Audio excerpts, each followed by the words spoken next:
notes. Kasi, malalaman natin yan pag sinagot ko na yung tanong ko kanina na why naman may G sa Y20s G. At ako'y nagbabalik para sagutin ang aking tanong, why may G sa Y20s G? At kung ikaw ay mamimili ng gaming phone, syempre, unang-unang mong titignan ay yung kanyang specs, yung chipset to be exact. Tapos, papanoorin mo muna yung mga reviews namin.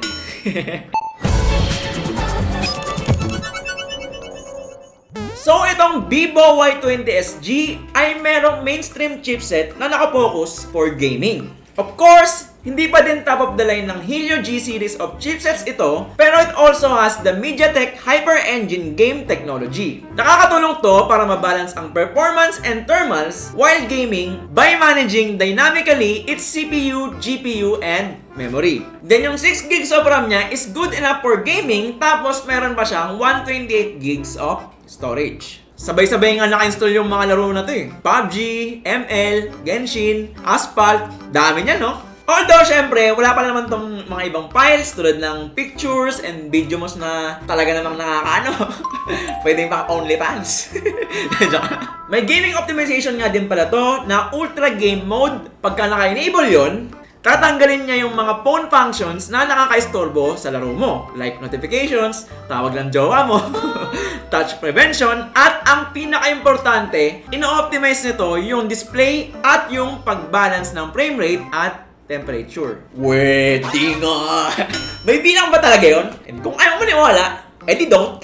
Pero naglaro ako ng Call of Duty Mobile nang naka-turn on ang Ultra Game Mode at naka-turn off. From 47 FPS nung naka-turn off, then boom! Nung naka-turn on na, 55 FPS na yung average FPS. Pero nga pala, sobrang dami naming games na tinest. Actually, pati yung Fortnite sinama namin. Kaso nga lang, hindi pwede dito sa cellphone na to yung Fortnite. Kasi ang minimum GPU requirement ng Fortnite is at least ARM Mali G71 GPU. Which, etong vivo Y20s G is ARM Mali G52 lang. So if you're a Fortnite player, pwede mong i-skip tong phone na to. Anyway, tinest agad namin to for thermals while gaming, since yun ang concern nating mga gamers. So una, sinalang ko siya sa kalan. Joke lang. Shoutouts kay Ninong Ray. Kahit nasa 40 degrees Celsius yung nasukat naming temps, feels like 36 degrees lang habang naglalaro ng Genshin Impact. Lalagyan mo pa din naman ng case to pagka gagamitin mo eh. So, hindi mo talaga maramdaman yung init na yun.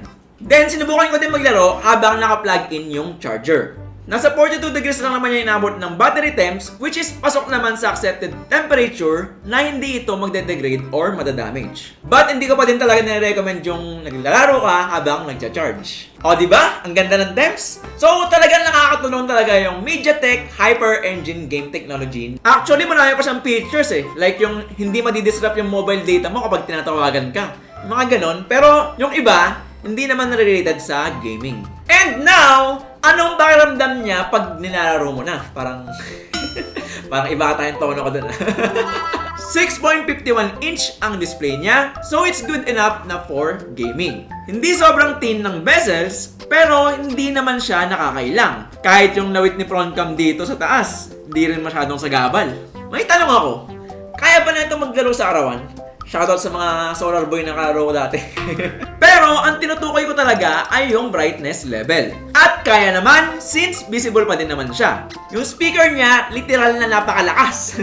Alam niyo naman yung downside ng mga napakalakas na speakers, di ba? Pagka tinodo mo, medyo basag-basag na siya. Mga ganun. Pero pag nasa 3/4 level ka na ng volume, okay naman ang quality.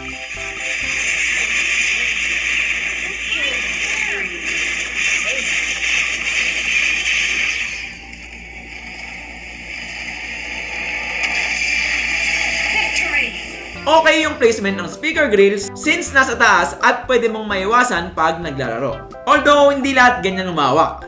Kaya once matakpan mo yan, GG na yung sounds kasi eto lang yung speakers niya. Tapos, yung speakers naman dito sa taas is dedicated lang para sa mga calls. Tulad nga ng sinabi ko last review, 10 ang kaya niyang ma-detect na touch. Pero as you can see, may delay sa touch sampling, but based from my experience, hindi naman ganoon kalaki epekto ng ganyang delay sa mga nilalaro ko. Pero pagka professional gaming ang gagawin mo, medyo, ano mo yan? Basta pang casual. Kung next level play yung mobile gaming mo, tapos may FlyDG peripherals ka, super compatible yung flash play mode dito, basta updated yung firmware mo. FlyDG Apex, Q1, or Scorpion, napaka-easy lang i-set up. Dati kasi may issue sa compatibility pagka MediaTek yung chipset eh. Alright, in terms of gaming performance, we tested this in 9 games. Dami! Kadamihan dyan, tinest ko ng naka-max preset para talagang masukat ang kakayahan nito sa gaming. And pwedeng-pwede na talaga, I would suggest lang na babaan nyo yung preset para mas solid yung stability ng frame rates.